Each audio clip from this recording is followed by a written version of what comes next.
യഥാർത്ഥ വിശ്വാസി മഹാസംഗമം നാളെ പന്തളത്ത് ശബരിമല കർമ്മസമിതി സംഘടിപ്പിക്കുന്ന ശബരിമല സംരക്ഷണ സംഗമം നാളെ നടക്കും.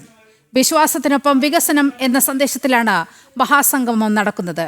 രാവിലെ സെമിനാറുകളും ഉച്ചയ്ക്ക് ശേഷം മഹാസംഗമവും നടക്കും.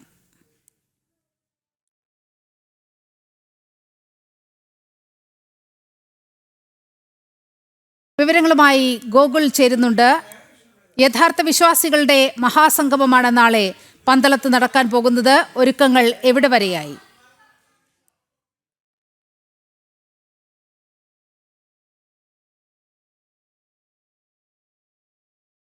യാതൊരു സംശയവുമില്ല. മുഴുവൻ ഹിന്ദു സമുദായങ്ങളും അല്ലെങ്കിൽ ബഹുഭൂരിപക്ഷം സമുദായങ്ങളും അതോടൊപ്പം തന്നെ ഹിന്ദു സാംസ്കാരിക ആധ്യാത്മിക സംഘടനാ നേതാക്കളും ഒക്കെ തന്നെ ഈ മഹാസംഗമത്തിൽ അനുഗമിക്കുന്നുണ്ടാകും. അതോടൊപ്പം തന്നെ ശബരിമലയുമായി ബന്ധപ്പെട്ട ആചാരാനുഷ്ഠാനങ്ങളുടെ പരമ്പരാഗതമായി കൈകാര്യം ചെയ്യുന്ന സംഘങ്ങൾ, അതോടൊപ്പം തന്നെ ഗുരുസ്വാമിമാർ അടക്കമുള്ള വിശ്വാസികളുടെ ഒരു വൻ നിര തന്നെ നാളത്തെ സംഗമത്തിൽ അണിനിരക്കുമെന്നുള്ള കാര്യത്തിലും ഉറപ്പായി കഴിഞ്ഞിട്ടുണ്ട്. തമിഴ്നാട് BJP മുൻ സംസ്ഥാന അധ്യക്ഷൻ K. അണ്ണാമലയാണ് മഹാസംഗമം ഉദ്ഘാടനം ചെയ്യുന്നത്. അതോടൊപ്പം തന്നെ പാർലമെന്റ് അംഗമായിട്ടുള്ള തേജസ്വി സൂര്യ അടക്കമുള്ള അതിഥികൾ ഈ മഹാസംഗമത്തിൽ വിശ്വാസികളോടൊപ്പം അയ്യപ്പ ഭക്തരോടൊപ്പം അണിനിരക്കുമെന്നുള്ള കാര്യവും കർമ്മസമിതി അറിയിക്കുകയും ചെയ്തിട്ടുണ്ട്. എന്തായാലും ഒരു വലിയ സംഗമം, പ്രത്യേകിച്ച് പമ്പയിൽ നടന്നതുപോലെ തട്ടിക്കൂട്ട് സംഗമത്തിന് കൃത്യമായിട്ടുള്ള മറുപടി എന്നോണം തന്നെ പന്തളത്തെ മഹാസംഗമം, വിശ്വാസികളുടെ സംഗമം മാറുമെന്നുള്ള കാര്യത്തിൽ യാതൊരു സംശയവുമില്ല. രാവിലെ 9 മണിയോട് കൂടിയിട്ടാണ് ഔദ്യോഗികമായിട്ടുള്ള പരിപാടികൾ ആരംഭിക്കുന്നത്. 9 മണിക്ക് പന്തളത്തുള്ള ജ്ഞാന കൺവെൻഷൻ സെന്ററിൽ സെമിനാറുകളാണ് നടക്കുന്നുണ്ടാവുക. ശബരിമലയുടെ സംരക്ഷണം, ശബരിമലയിലെ വിശ്വാസം അടക്കമുള്ള വിഷയങ്ങളുമായി ബന്ധപ്പെട്ട് സെമിനാറുകൾ നടത്തും.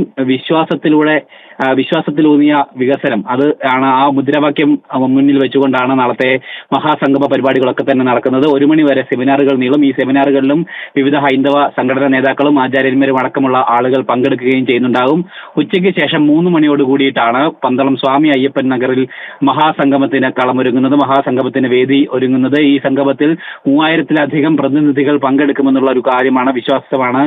എന്തായാലും ഇതിന്റെ സംഘാടകരായിട്ടുള്ള ശബരിമല കർമ്മസമിതി ഔദ്യോഗികമായിട്ട് തന്നെ അറിയിച്ചിരിക്കുന്നത്. മുഴുവൻ ഭക്തജനങ്ങൾക്കും ഇത് സർക്കാരിന്റെ മഹാസംഗമം പോലെ രജിസ്ട്രേഷൻ നടത്തി കൃത്യമായിട്ട് ആളുകളെ വിളിച്ചു വരുത്തുന്ന പരിപാടിയല്ല. മുഴുവൻ ഹിന്ദു സമാജത്തിനും അതിൽ പങ്കെടുക്കാനായിട്ട് അവസരമുണ്ട്. ആ രീതിയിൽ തന്നെ അത് മുന്നോട്ട് പോകുമെന്നാണ് അറിയിച്ചിരിക്കുന്നത്. മുമ്പും പന്തളത്ത് സമാനമായി യുവതീ പ്രവേശന കാലഘട്ടത്തിൽ പ്രതിഷേധങ്ങളുടെ ഭാഗമായിട്ട് നടന്നിട്ടുള്ള നാമജപ ഘോഷയാത്രയിലടക്കം 10,000 അണിനിരന്നുകൊണ്ടുള്ള വലിയ പരിപാടികൾ പന്തളത്ത് ഇതിനു മുമ്പും നടന്നിട്ടുള്ളതാണ്. എന്തായാലും നാളത്തെ പരിപാടിയും അത്തരത്തിൽ ഒരു പരിപാടിയായിട്ട് മാറുമെന്നുള്ള കാര്യത്തിലും യാതൊരു സംശയമില്ല. ഏറ്റവും പ്രധാനം ഈ K. അണ്ണാമല അടക്കമുള്ള നേതാക്കൾ, തേജസ്വി സൂര്യ അടക്കമുള്ള ആളുകൾ കൂടി ഈ പരിപാടിയിലേക്ക് കേരളത്തിന് പുറത്തു നിന്നടക്കം എത്തുന്നു എന്നുള്ളത് തന്നെയാണ്. എന്തായാലും ഈ പരിപാടിയുടെ പ്രാധാന്യം അത്രത്തോളം വലുതാണ്. പ്രത്യേകിച്ച് ഇന്നലെ പമ്പയിൽ നടന്നിട്ടുള്ള ആ സംഗമം അതൊരു തട്ടിക്കൂട്ട് സംഗമമായി മാറിയ ഒരു പശ്ചാത്തലം കൂടി മുന്നിലുണ്ട്. എന്തായാലും ആ സർക്കാരിന്റെ ഉദ്ദേശ ലക്ഷ്യം അത് കൃത്യമായിട്ട് വിശ്വാസികൾക്കും ജനങ്ങൾക്കും ബോധ്യമായതിന്റെ അടിസ്ഥാനത്തിൽ തന്നെയാണ് ആ ഒരു